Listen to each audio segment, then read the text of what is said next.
Gumbo, you don't feel like you getting left behind, not doing no content? Nah, I mean, I think I should do more, but I think my game is a little bit different. Like a comedian, but I try to move more like executive mindset. You know what I'm Mm. saying? So I try to balance the two, and I get that from when I was doing the music and shit. Like, you know what I mean? As an artist, I was only able to go so you only able to go so far, but you gotta have either that side of you on an executive or a manager mindset, or have somebody that's gonna do that. And sometimes your manager, your agents ain't really doing the work they're supposed to do. And that's for damn Yeah. sure. I You know what just I'm switched saying? managers. So I gotta go. I have to go in on that hustler, you know what I'm saying, mindset. You know what I mean? And when the opportunity comes, you get in the rooms, you gotta talk that shit. You know what I'm saying? Who you representing by? You got representation? You don't have to fire anybody yet? I just got a manager, but I was repless for like 4 years. Damn, who, Damn. who you with? It's called Link Entertainment. Okay, LinkedIn Entertainment. Link. No, Link. okay. LinkedIn. But I'm when like, okay, Cupid when management. LinkedIn do some shit like this, They know everybody. LinkedIn, it's a boutique agency. That's all. LinkedIn. Yeah. LinkedIn I'm like, yeah, why am Entertainment. I auditioning for college classes? Hey man, I tell you what, if LinkedIn write you a job referral, you go get You it. go get that book. Oh shit. I mean, bro, I've been very selective of like what I've been doing lately. Like, even though people been hitting me up for like jobs, like, yo, you want to do this thing? I'll like check it out and I'll like look at the writing, look who's attached, and then, which is great. It feels good to be like, nah, I don't really want to do this, because it's like, I feel like I just for so long I just wanted to move forward, Mm-hmm. and now I've realized that there's different avenues, and like something could be like, here's this other road that can lead forward, but I'm like, but I think there's these other roads I can take. Whereas before I felt like there was only one, and it's like whichever one came first, that was the one I took. Yeah. So I I'm respect cool with that. passing an exit. I'm like, I don't need to get off here. Another exit will come. Yeah, That's a fact. that's No, you doing it right. I the same way respect. when MacGyver ended. You know, they were sending me. They was like, "Do you want to audition to be the black guy on Nash Bridges?" And I'm like, "Nigga, I just did that for MacGyver for 5 years. I don't want to now be the black dude on Nash Bridges. You know what I'm saying? So I had to be selective too. Like, I'm not doing that. You know. Bro, that's great, man, because the question we have to ask ourselves is like, what kind of impact? Like, what do you want to leave? Like you're obviously, you're a great actor, bro. Like, you're a really Yeah. solid actor, bro. And even watch you do act outs, like it's like He's a great actor though. Thank you. oh, Thank you, bro, guys. great actor. And like what I like about it is that it's just like effortless. Like even like we would do Vine videos with Justin, and I'm just like, God damn, who's this? Who's his acting coach? You know, so funny about that. I remember the first season of MacGyver, they brought on an acting coach, right? And I'm doing my scenes, and he's talking to the other cast members, and I was like, "You got any notes for me?" He was like, "No, you're good. The fuck are you talking about? Get out of here." I was like, "All right, motherfucker."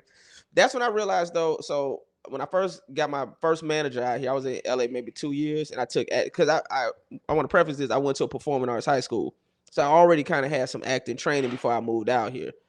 So I went to performing arts high school for 4 years. But then when I got out here, I got my new manager, and she was like, maybe you should take a acting class just to touch up or whatever. I was like, cool. I take the acting class for 6 weeks. The students started asking me questions like, now when you get into this character, what? And I'm thinking, what the fuck? Where am I here? I'm like, if they asking me questions, they should be asking the teacher questions. Right. And so I left, and I was like, Yeah, you should, bro. yeah. Hey, You hey, should Justin, leave. when did you start doing stand up? So I started doing stand up for real when you came to LA, when I or came to you? LA when I was Oh, okay. 22. Now, the first time I ever got up, I was 18, and I was at the Punchline in Atlanta. I was going to college. Oh, okay. So I used to get up here and there, but not really because I was in school and I couldn't get up, and I had to take a train and a bus to get to the place because we couldn't have a car freshman year. Then in the summertime, there was a club on the beach, and they used to let me get up like once a week if I went, but I didn't go every week. You know what I'm saying? So that's why I Yeah. tell people when I moved out here when I was 22, that's when I really when you start hitting it yeah. So I hard. would say it'll be 15 years Oh, okay. this summer. Yeah. But I mean, how y'all felt about y'all heard about Chappelle taking over Crack 'em Up Thursdays? Like he bought it out and Oh they didn't get to do. yeah. That's Yeah, why. man. Honestly, like I just get my thoughts real quick, bro. I really felt like this was a very unique scenario, and like he had a lot happening, and like he obviously the Comedy Store said yes. Right.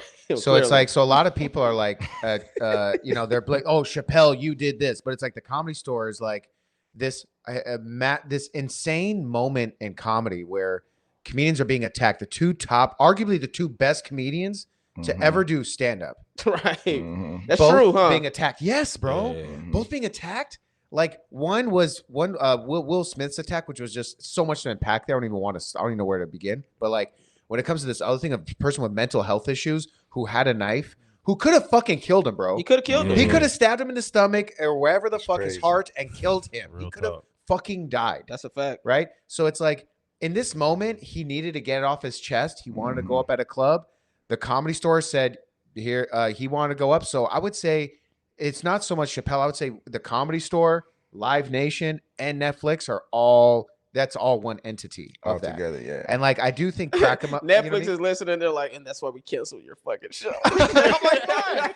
No, but I'm just saying, it's like if you ask Netflix, like, yo, was there a show before the Chappelle show? Yes. What was that show? Crack 'em Up Thursday. These are facts, and it's like these are up and coming comedians. Some of them are seasoned. I wouldn't even say up and coming. These are just comics in the game that had an opportunity to do this Netflix's joke show that got canceled, and it's like shit happens. Me personally, if I was on that show and that happened and it was a Chappelle situation, I'd be like, you know, bro, this is just this is what it is. You know what I'm saying?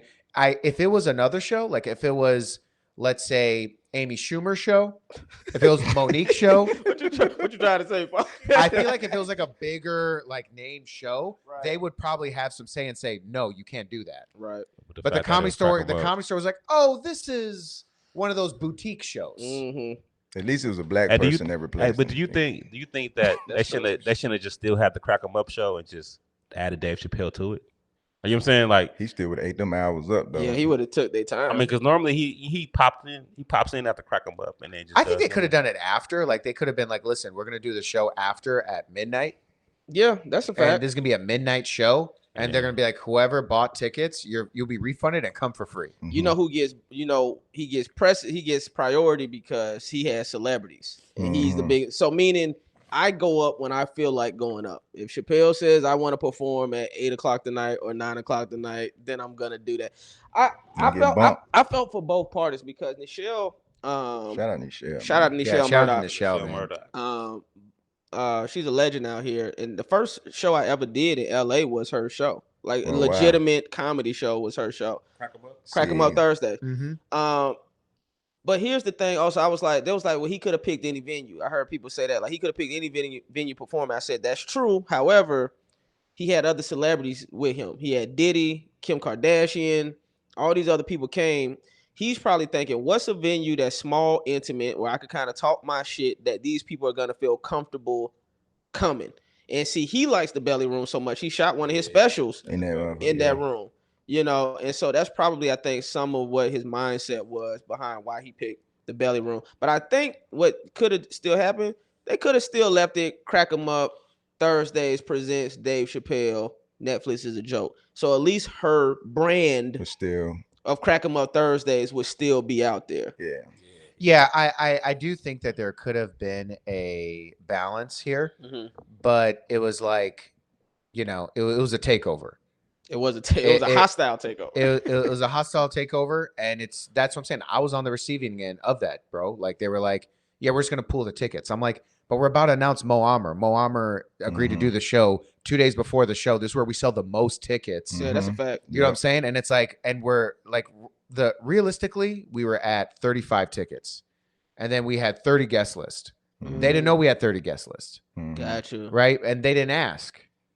They didn't know Mo Amer was gonna come. They didn't ask. So what did y'all tell them that afterwards though? Yeah, but they pulled the show, and none of those details mattered because the venue is just on some. We don't want to deal with it, whatever. So like, and I think a lot of it is because of the festival. That was the energy of the festival, which is why so many people have complaints.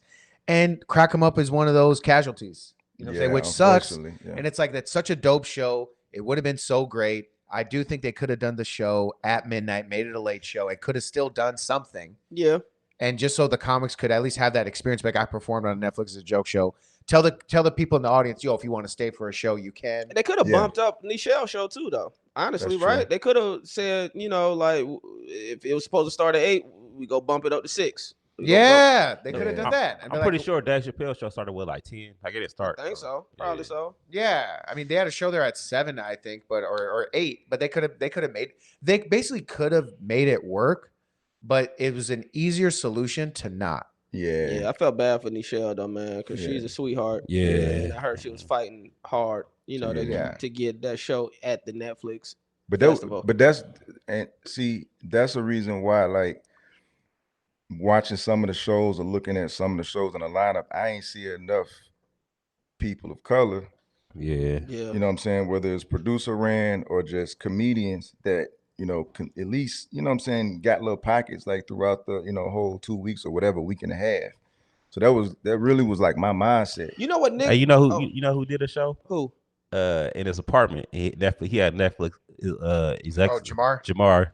He had the Netflix box and everything. He had a show in his apartment. Jay Neighbors? Yeah. That's hilarious. They said it was lit too. I love that. All the execs that were at the shows was up there checking out all the comedians. Bro, I love that. I was like, that's dope. Like, that's crazy. And he probably wasn't even officially on the I think he just knew some execs and they were like, hey, he probably hollered at him like, I want to do something. Bro, I love the little box. He had it outside his apartment. You know what I'm saying? I love that, bro. Like, I was like, I came up with Jamar, man. Jamar's funny. Jamar's funny, crazy, bro. Nigga. Jamar's a wild character. It's funny because Gerard had mentioned Jamar on his special, special. Like, you tricked me into being your friend, but he came out being, yeah.